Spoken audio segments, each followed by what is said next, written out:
வணக்கம். நான் சித்தூர் முருகேசன்.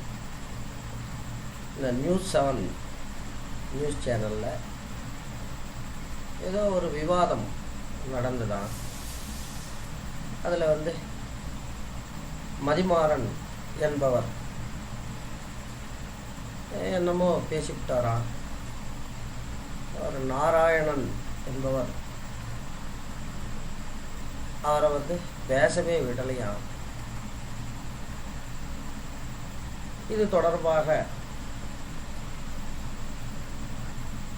இந்த தொலைக்காட்சியில் பேசக்கூடிய நபர்கள் அவங்கெல்லாம் ஏதோ ஒரு தீர்மானம் போட முயற்சி பண்ணாங்களாம். அந்த நாராயணன் கலந்து கொள்ளும் விவாதங்களில் இனி கலந்து கொள்வதில்லை அப்படின்னு ஒரு தீர்மானம் போட இருந்தாங்களாம். அதில் திமுகவின் அதிகாரபூர்வ பேச்சாளர் அவரும் கலந்துக்கிறதா இருந்ததாம். நம்ம அண்ணா எஸ்வி சேகர் நியூஸ்7 சேனல் உரிமையாளர் வைகுந்தராஜனுக்கு ஃபோன் போட்டாராம். அவர் உடனே அண்ணாச்சி தப்பாச்சே, நான் பார்த்துக்கிறேன், இனி அந்த நபரை என் சேனலுக்குள்ளே விடமாட்டோம் அப்படின்னு சொல்லிட்டாராம். அதே போல் திமுகவின் செயல் தலைவர் ஸ்டாலினுக்கு ஃபோன் போட்டாராம். அப்போ அவர் அசம்பிளியில் இருந்தாராம்.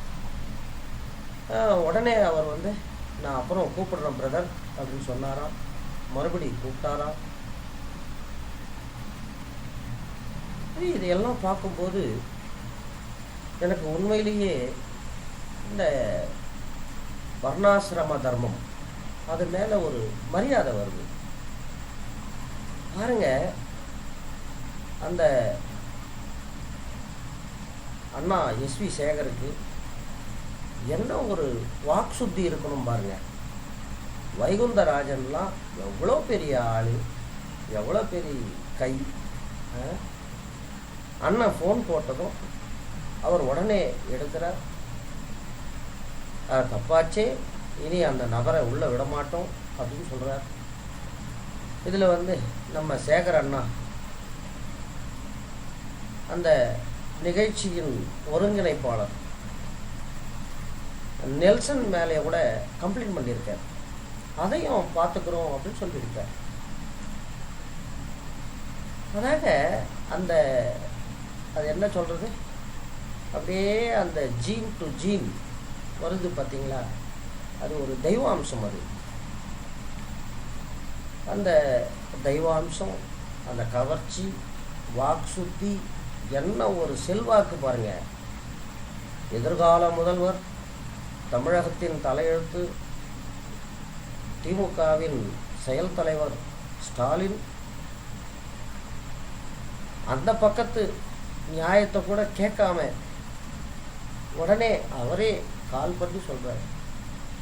இதெல்லாம் பார்க்கும்போது நான் தவறாக வழிநடத்தப்பட்டு விட்டேனோ அப்படின்னு தோணுது. ஏன்னா இப்போ நான்லாம்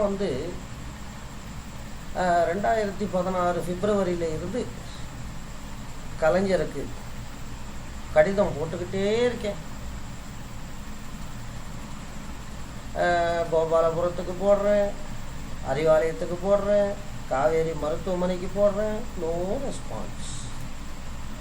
இப்போ தளபதி ஸ்டாலின் அவர்களுக்கு அவருடைய குளத்தூர் அலுவலக முகவரிக்கு அனுப்புகிறேன், அவருடைய வீட்டு முகவரிக்கு அனுப்புகிறேன், அறிவாலயத்துக்கு அனுப்புகிறேன், நோ ரெஸ்பான்ஸ். இது ஏதோ இருக்குது.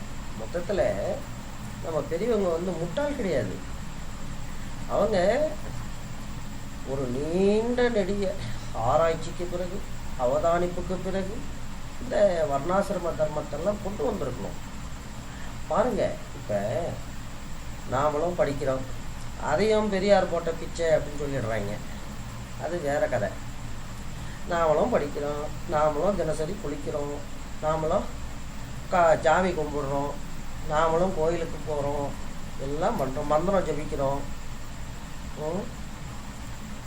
அது இது என்னை பற்றி சொல்லணும்னா, நான் ஒரு ஜோதிடன். என்ன புண்ணியம்,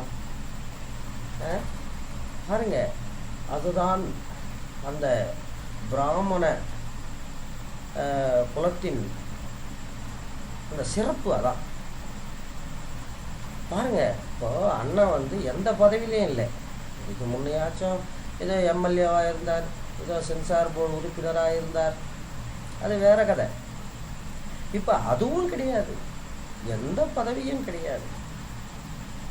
அதுதான் வந்து அவ ஜபிக்கக்கூடிய காயத்ரி மந்திரத்தினுடைய பலம் போல. எங்க ஆத்துக்காரன் கச்சேரிக்கு போறாருன்னுட்டு இந்த மாதிரி சூத்திர பயவெல்லாம் பஞ்சாங்கத்தை புரட்டிக்கிட்டு ஜோதிஷ கிரந்தங்களை எல்லாம் புரட்டிக்கிட்டு என்ன செய்து என்ன உபயோகம்? ஊர்க்குருவி பருந்தாகுமா? அதனால என்னுடைய பணிவான வேண்டுகோள் என்னன்னா, இனிமே வந்து இந்த மனு தர்மத்தையோ வர்ணாசிரம தர்மத்தையோ இதையெல்லாம் வந்து விமர்சிக்காதீங்க. இதில் ஏதோ விஷயம் இருக்குது. இப்போ இதில் ஏதாவது ஒரு லாஜிக் இருக்கா பாருங்க, ஏதாவது ஒரு தர்க்கம் இருக்கா? திராவிட முன்னேற்ற கழகம் திராவிடர் கழகத்தில் இருந்து தோன்றிய இயக்கம். திராவிட இயக்கம் என்பது பிராமண எதிர்ப்பை முக்கியமான கொள்கையாக கொண்டு உருவான இயக்கம். கலைஞர்லாம் வந்து பாவம் கொண்டக்க மண்டக்க பேசிக்கிட்டு என்னெல்லாம் பல்பு வாங்கியிருக்காரு. அப்படியாப்பட்டது மு.க. ஸ்டாலின் அவர்கள், அது ஏதோ அந்த ஒரு மந்திர சக்தி இருக்கு. அதான் அந்த வாழ்க்கை முறை, அதான் வந்து அந்த அவளோட வாழ்க்கை முறை. அவள் வாழ்க்கை முறையில் ஏதோ இருக்கு, ஏதோ சிறப்பு இருக்கு. அதனால் இனிமே வந்து தயவு செய்து யாரும் இந்த மாதிரி நம்ம மதிமாறன் மாதிரி, அண்ணா சொன்ன மாதிரி மதி இல்லாத மாறன், அந்த மதி இல்லாத மாறன் மாதிரியெல்லாம் பேசிக்கிட்டு கிடக்காதீங்க. ஏன்னா ஸ்டாலினுக்கு ஃபோன் போட்டவர், அதே போல் வைகுண்டராஜனுக்கு ஃபோனை போட்டவர் மார்க்குக்கு ஃபோன் போட்டு பேச எவ்வளோ காலம் பிடிக்கும்? அப்புறம் வந்து முகநூல் பக்கம் தலை வச்சு கூட படுக்க முடியாது. வாழ்க பிராமணியம், வாழ்க சேகர் அண்ணா. நன்றி, வணக்கம்.